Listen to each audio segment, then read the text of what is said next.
We talked yesterday about how disappointing the first games of the first round of the NBA playoffs were. It looks just like, that engine just took a little bit to turn over. Took a little bit of time to finally start revving. With all due respect to the Cleveland Cavaliers and the Orlando Magic. Place that game aside. Cavs are up 2-0. Place that game aside. The double dip on Turner last night. Knicks Sixers, Lakers Nuggets. Now that's what we're talking about. Because it had everything. Had a little bit of everything. We had a buzzer beater. We had the defending NBA champs on the ropes at home. It looked like the Los Angeles Lakers with LeBron and Anthony Davis were about to draw finally some blood on a home team in these playoffs. And we saw Jamal Murray rip out the Lakers' heart and show it to them pumping with a fadeaway jumper as the buzzer went off in Denver. Jamal Murray fading away over the 7-foot-tall Anthony Davis to win the basketball game that the Lakers had led by double digits. Step back jumper indeed. And this guy couldn't make a shot all game, had 14 points in the fourth quarter. So there you have it.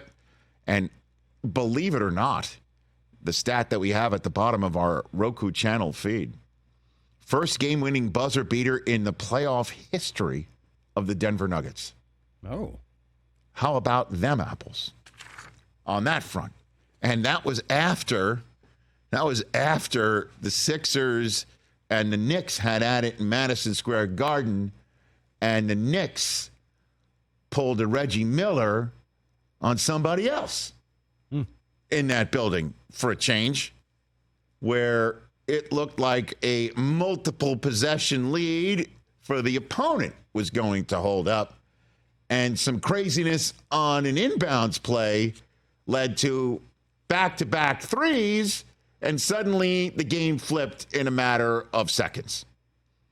As Dante DiVincenzo, the big ragu, one of the Nova Knicks, as they're being referred to, helped overcome a late-game deficit and helped shock the Sixers, who looked like they could hold Jalen Brunson down again. But Brunson makes his first three of the night by shooting a three-pointer, and the ball hits the front of the rim, it seemed, and somehow popped straight up in the air and landed through the basket. Home bounce. Shooter's bounce.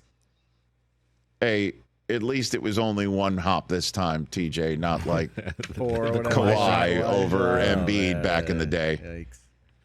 And then the inbounds pass where Tyrese Maxey had two Knicks draped all over him. Josh Hart did the hands up, I didn't touch him type move that usually does indicate he touched him. A physical contact did actually occur. Guys on the floor.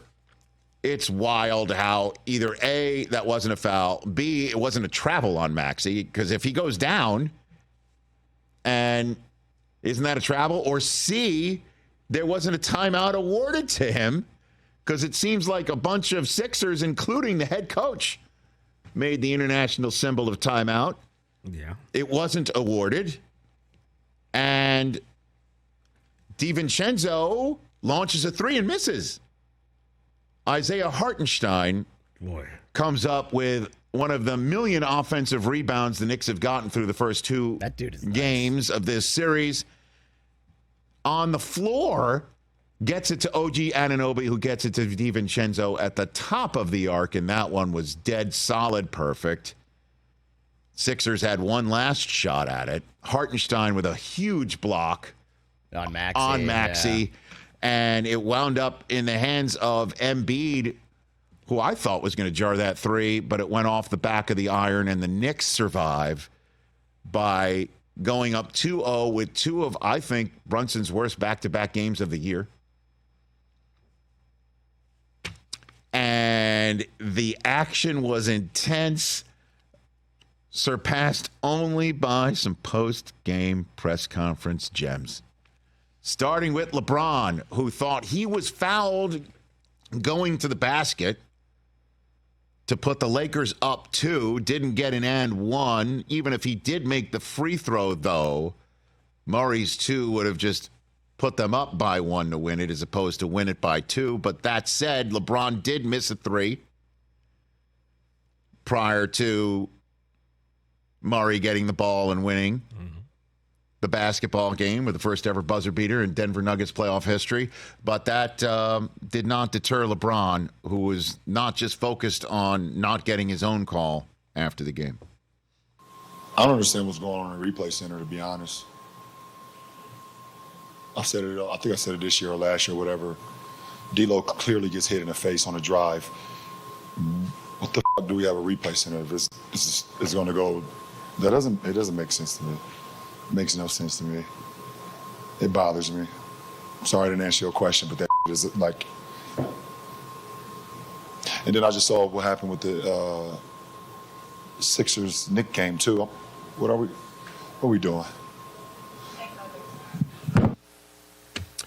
And speaking of the Sixers-Knicks game, this is what Joel Embiid had to say at his locker after the game about the officiating towards the end of that contest. Unacceptable. I mean, Tyrese got fouled, a couple times. We just had the same thing happen against Miami with Tyler Hero. That's just unacceptable to, put us in that situation. That's unacceptable to lose a game like this, especially in the playoffs. So, F-bombs flying. Woo. And then, of course, the question was put to Anthony Davis afterwards about what happened on the final buzzer beater that Murray stepped back and shot it over the 7-footer, who is already ornery because he was not named a finalist for Defensive Player of the Year. Check that out. Well, can you take us through that last play and just what happened and what unfolded? What was, I don't know if you were screened or what happened on that last play. Jamal Murray made a shot. And that's it. See ya. Mic drop. That's amazing. I mean, that is what happened. In fairness. Yeah, and, it's a Magic Johnson tweet. He would tweet that out. Yeah. Hey, NBA playoff action. It's finally arrived. It took a couple days, but it has finally arrived.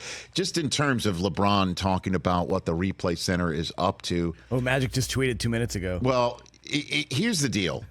Because the replay center is not going to buzz in like the NFL in the last 2 minutes of a game. It's just not going to buzz in. And the league is not going to allow it to buzz in because they could buzz in every play, correct? Wouldn't you think?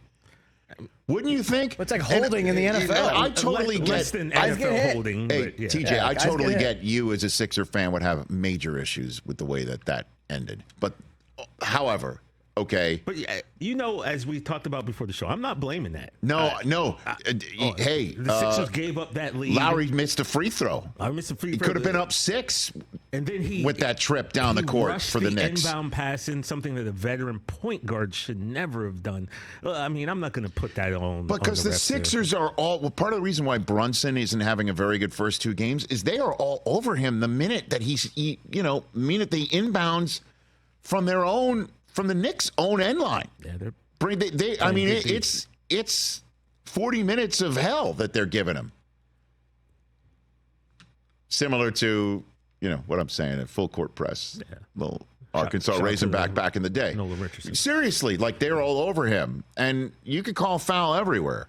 And I had a problem over the weekend. The Knicks had an inbound, had a possession awarded to Philadelphia when the ball went off the Sixers. Knicks challenge it and get the ball back because the refs blew the call. But they lost their timeout. They had only one timeout remaining for like the fourth quarter of their game 1 victory. And I'm like, well, wait a minute. Refs blow it. You have to use a timeout to challenge. You get it right, and you lose your timeout. I got people saying the game's long enough. Too many timeouts as it is. Yeah, well, maybe what the league the association should do is get together, figure out maybe there's a couple fewer TV timeouts of some sort. Make the game a little quicker at the beginning, so at the end, you do have a little bit better of an eye on the sky on it, or game's long enough towards the last 2 minutes of a game. Yeah, I mean, can't I don't know if subscribe we to the can. game's long enough because you want to get it right. You want to get it right, obviously, but couldn't you call foul on pretty much any play in the last 30 seconds of a game? It was like a brawl. It was an old school 90s Eastern Conference playoff basketball absolutely. game. I kind of liked it with no skin in the game. So that's the issue is I guess the refs have to be better on the spot. Yeah. So, I mean, that's what I'm saying. LeBron's the one who brought up the replay center. Unless he's saying one of those moments were challenged and they got it wrong. I'm just saying how he's referring to what he saw at the end of the Sixers-Lakers game. I mean, Sixers-Knicks game. That's the way it was back, in the old 80s and 90s in the Eastern Conference. I mean, speaking of which, I think a guy who's a Pistons fan is about to come out here. Sure, he saw a lot of the bad boys, Jeff Daniels. Mm-hmm. They were a little bit physical. But all I know is the NBA playoffs have arrived, everybody. Yeah, that was a great night last night. Oh, and Magic has tweeted? Yeah, just now in the last couple minutes. Okay, what did he have to say about it? Yeah. We've got it right here. The chat. Chatty MJ. EMJ. Last night I was so devastated I couldn't even tweet. That's why he couldn't tweet. And a broken heart. An unbelievable shot by Jamal Murray, an outstanding comeback by the Nuggets. All right, so that was that one. And there you go. Lakers have nobody but to blame but themselves. They did everything they're supposed to do but win the game. AD and LeBron both did their part. They got scoring help from Russell, and they still lost. So what do they have to blame for themselves? You just glossed over that part. He yada-yada'd that? Yada, yada. Okay. I'm worried about Magic's broken heart. Don't be. So sad. Don't be, man. He's going to have Jaden Daniels in 2 nights. Don't worry about it. Maybe. He's going to. Catch the Rich Eisen Show every single day on the Roku channel, 12 to 3 Eastern, for free.